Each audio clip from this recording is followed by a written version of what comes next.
नमस्कार मंडळी. आज मी तुमच्यासाठी एक अशी भन्नाट झटपट इडलीची रेसिपी घेऊन आली आहे.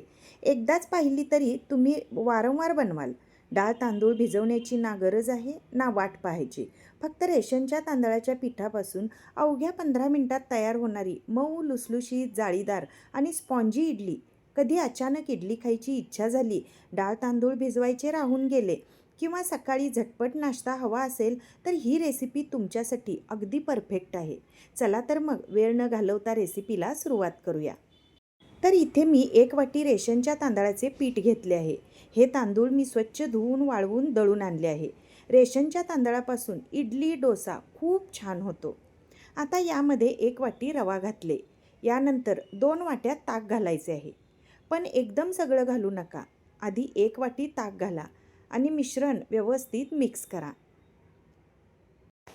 आता उरलेलं ताकही यामध्ये घालून मिश्रण छान एकजीव करून घेऊया. तर मंडळी, इथे तुम्ही 2 वाटी ताकऐवजी 1 वाटी दही आणि 1 वाटी पाणी घातलं तरीही चालतं. पण इथे मी 2 वाटी ताक घातलं आहे.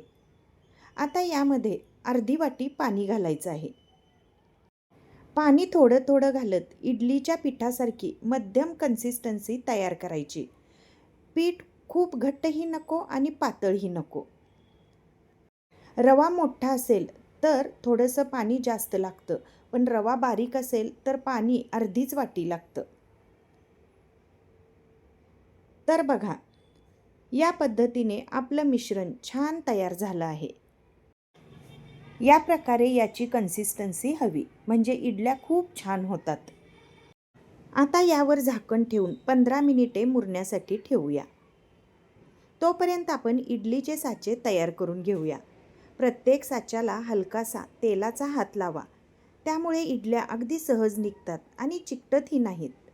मंडळी, अशा प्रकारचे साचे आधीच तयार करून ठेवले तर नंतर इडलीचं पीठ तयार होताच लगेच वाफवायला ठेवता येतं आणि वेळही वाचतो.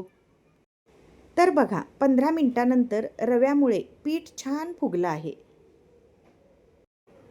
आता यामध्ये पाव चमचा सोडा घालायचा आणि सोडा ॲक्टिवेट होण्यासाठी त्यावर 1 चमचा पाणी घालून हलक्या हाताने मिश्रण एकजीव करून घ्यायचं. मिश्रण व्यवस्थित एकजीव केल्याने सोडा सगळीकडे लागतो. त्यामुळे एकाच दिशेने मिश्रण फेटत हे तयार करून घ्यायचं आहे. आता तयार पीठ इडलीच्या साच्यामध्ये भरून घेऊया. या इडल्या तुम्ही लहान मुलांच्या टिफिनसाठी, सकाळच्या नाश्त्यासाठी किंवा संध्याकाळच्या हलक्या खाण्यासाठी कधीही बनवू शकता. इथे मी इडलीच्या भांड्यात आधीच पाणी गरम करून ठेवले होते. आता हे साचे त्यामध्ये ठेवून झाकण लावून घेऊया आणि बरोबर 10 मिनिटे इडल्या वाफवून घेऊया. या इडल्या चवीला अगदी डाळ तांदळाच्या इडलीसारखेच लागतात. फरक एवढाच की यासाठी डाळ तांदूळ भिजवायची अजिबात गरज नाही. त्यामुळे वेळही वाचतो आणि झटपट मस्त इडली तयार होतात. तर बघा, 10 मिनिटानंतर आपल्या या इडल्या तयार झाल्या आहेत. चेक करण्याचीही गरज पडत नाही. किती सुंदर फुलल्या आहेत बघा. आता आपण यातील इडली काढून बघूया.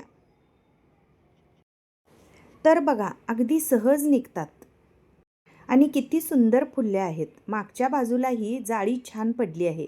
इडल्या अगदी मऊ, स्पॉन्जी आणि लुसलुशीत झाल्या आहेत. तर यातील सर्व इडल्या आपण काढून घेऊया. तर मंडळी, पीठ न आंबवता जर तुम्हाला झटपट नाश्ता किंवा झटपट इडली हवी असेल तर तुम्ही या पद्धतीने इडली नक्की करून बघा. तर बघा, मी हलक्या हाताने दाबते, पण बघा लगेच फुलून येते. म्हणजेच इडली अगदी लुसलुशीत आणि परफेक्ट तयार झाली आहे.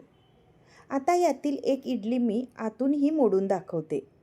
आतमध्ये किती सुंदर जाळीदार पोत आला आहे. अगदी डाळ तांदळाच्या इडलीसारखीच मऊ, हलकी आणि स्पॉन्जी झाली आहे. एकदा ही पद्धत नक्की करून बघा. पुन्हा पुन्हा याच पद्धतीने इडली बनवाल. तर मंडळी, जर ही रेसिपी तुम्हाला आवडली असेल तर व्हिडिओला लाईक करा, तुमच्या मित्रमैत्रिणींसोबत शेअर करा आणि चॅनलला सबस्क्राईब करायला अजिबात विसरू नका. परत भेटूया अशाच सोप्या, झटपट, स्वादिष्ट आणि पारंपरिक रेसिपीसोबत. तोपर्यंत धन्यवाद.